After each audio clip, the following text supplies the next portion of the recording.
Citizens of Liberty Hill, this upcoming election on May 3rd is very important because it will decide whether our city moves in the direction of liberty or tyranny.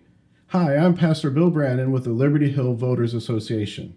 It might sound like an exaggeration when I tell you that the next election will determine whether our city moves in the direction of liberty or tyranny, but that is what it does.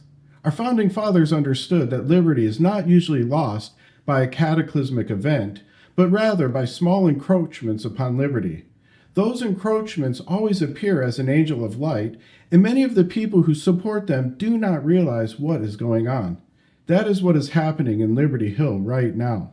Liberty Hill is currently seeking a Dark Skies International certification and is writing ordinances to meet their standards.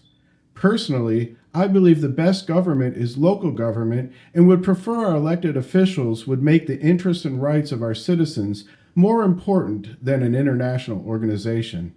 Right now, the ordinance passed in 2022, which goes into full effect in August 2027, states that if you are out of compliance with the ordinance, you are guilty of a Class C misdemeanor with penalties of $50 per day for every day you are out of compliance. If the city sends you a notice that you're out of compliance, you could also receive civil penalties of up to $500 per day. So what does compliance look like? If your neighbor can see your light bulb or your lights are improperly shielded, you are out of compliance.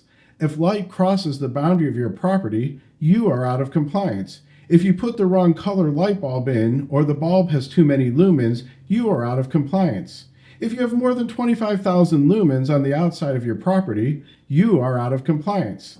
If you use the wrong holiday lights or have holiday lights that are displayed more than 60 calendar days in the year, you are out of compliance. If you are out of compliance or require a permit with the city, you will need to file a lighting plan with the city showing the location and brand of every light fixture and bulb outside on your property, including their lumens and Kelvin and total lumens.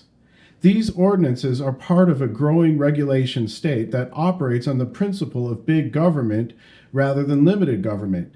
Taxpayers will be on the hook not only to bring their homes into compliance, but to pay for city compliance officers and the cost of administering these regulations. These ordinances are being promoted with the slogan, "Save our stars." Don't you want to be able to go outside and see the stars at night? Don't you want your grandchildren to be able to visit you and see the stars at night? These are things that all of us would want, but not at the cost of liberty and not when it grows a regulation state. One of the slogans used is, "We do not want to become like Austin." The problem is that growing a regulation state like this ordinance does is the epitome of becoming like Austin. People are also promoting this with the implication that if we care about God's creation or other people, we would vote to save the stars. We all care about those things, but have different convictions on what is most important for human flourishing. I would be all for them using persuasion to convince people to live in a way that meets their standards, but not to coerce people. I value people's freedom of conscience, belief, and thought. These people have a vision for what they want and a will to impose it upon all citizens. That is the opposite of liberty. They are forcing their opinion regarding aesthetics upon other citizens. I'm not opposed to reasonable ordinances that we agree upon to protect citizens and to preserve beauty, but they must be reasonable. These ordinances go too far. My friend Mike lives in Liberty Park, where Amanda Young is the president of the HOA and is an admin on their Facebook page. Amanda wrote a post in support of Dark Skies, and Mike wrote a thoughtful and sometimes humorous response.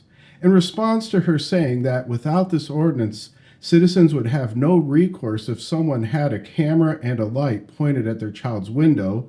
The ordinance says nothing about cameras, by the way. Citizens would have zero recourse without this ordinance. He stated, "I would talk with my neighbor. We as a society are losing the ability to have a friendly chat with the people living around us. I don't need a nanny state to settle disputes in my neighborhood. Perhaps this hypothetical neighbor had a break-in at one point, and now security is most paramount to them. I can install blackout curtains and everybody wins. We need not have the local government playing as arbiter. As long as I don't have a bat signal in my front yard, I think we're good." What was the response to my friend's desire to have a conversation and promote ideas from a different perspective? He was removed from his neighborhood's Facebook page and his comments were deleted. That is not the world of liberty that I hope Liberty Hill will embrace.